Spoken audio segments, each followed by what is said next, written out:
That's all we'll have when the world is through. 'Cause baby, we ain't got nothing without love. Good evening. Welcome to Robert's Reading Room and Reviews. I'm here to do my next book review, which is part 2 to my previous book review. I'm just going to get right into it. I'm talking about no other than Takerra Allen, To Devout.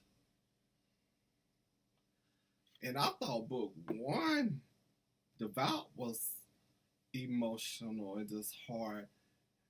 I struggled with this book. This book took me 2 weeks to read. And don't get me wrong, I struggled with it because it wasn't a good read. It was just touching. And some of the things that was going on in this book, I have seen it in life. So it was hard. Like, I'm going to give you an example how Neeka father disowned her. I couldn't get into it in book 1. I didn't want to, so I brought it to book 2.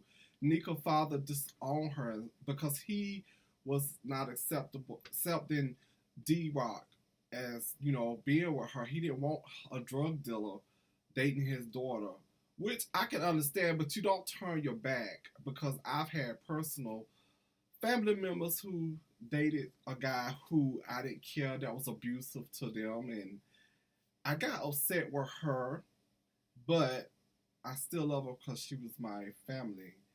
So you don't turn your back on family like that, because you never know what may happen, In this case, D-Rock wasn't physically abused to Neeka. He was mentally abusive to her. So in that aspect, it was different than what I experienced, but kind of the same. Basically, what I wanted to say was, in book 1, he left off. He went to rehab to seek help with the issues that he was having and everything. Well, book 2 picks up with Neeka dreaming about him, missing him, and just wanting him there at home, to the point she's neglecting their daughter and not feeding her or anything. She's getting into deep depression. And that's another thing I would like to talk about. I'm glad Takerra Allen touched on these issues with health-wise. Depression. I mean, in our black community, we don't have enough people to support when somebody depressed enough to say, hey, maybe you need to go talk to a psychiatrist. They feel that if you go to a psychiatrist that you consider weak. I don't see it that way. That may save your life. It may could save somebody else's life if you seek help in the proper manner. And it's really serious today in this world, because you hear a lot of suicide this day and time going on. And you never know what will happen if you seek help, get on medication, take your medication, continue to go seek counseling. It really can make a difference. I feel it can. This Dr. Brinks, I guess that's how you say his name, was a trip. D-Rock's psychiatrist was a trip. And what took place between them two, I was like, that's so unprofessional. And when Neeka found out what went on, I didn't think things would turn out the way it did. But it did. I just want to say, in book 2, I still didn't like Brianna. I really didn't like her because of simple fact what happened, what came to be with her, and everything. I still question Ty. Why did he marry Moni? Because I felt like he wasn't really in love with her the way a person should be in love with one another when they get married. And I think she married him just to be safe personally, because she knew what he was about. He didn't sugarcoat it, don't get me wrong, but I just didn't see them together. I just want to say, it was a part in this book where things just unravel. D-Rock and Neeka fell apart.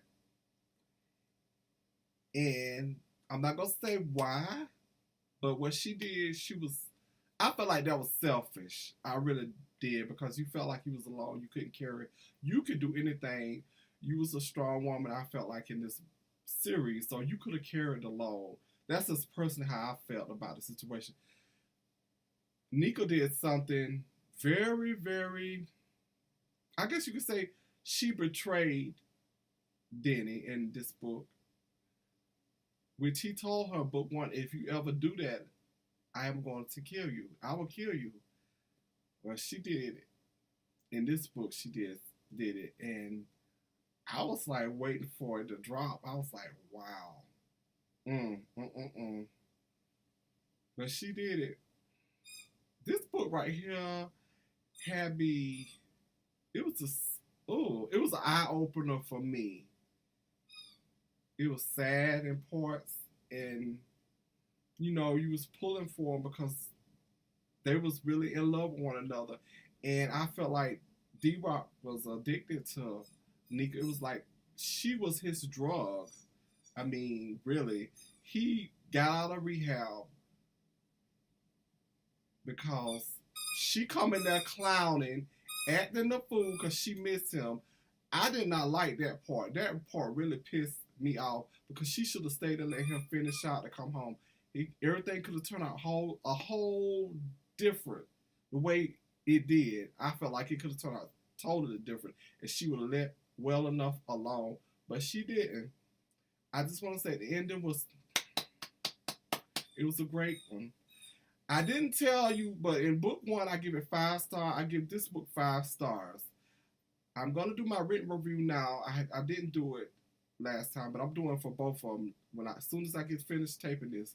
But thanks those who support Robert's Reading Room and Reviews. I'm also on Instagram, Robert's Reading Room. I'm also on Facebook, Robert's Reading Room and Reviews also too. Please check out my literary twins, The Breakdown, Diane, Jonathan Roy's Books, Beauty and Stuff, and Strawberry Reed, Almost Human. Please check those YouTube channels out too. They're very good and interesting. Those are my family, so please check them out also too. Until next time, I hope everyone have a safe, productive, good weekend. Bye.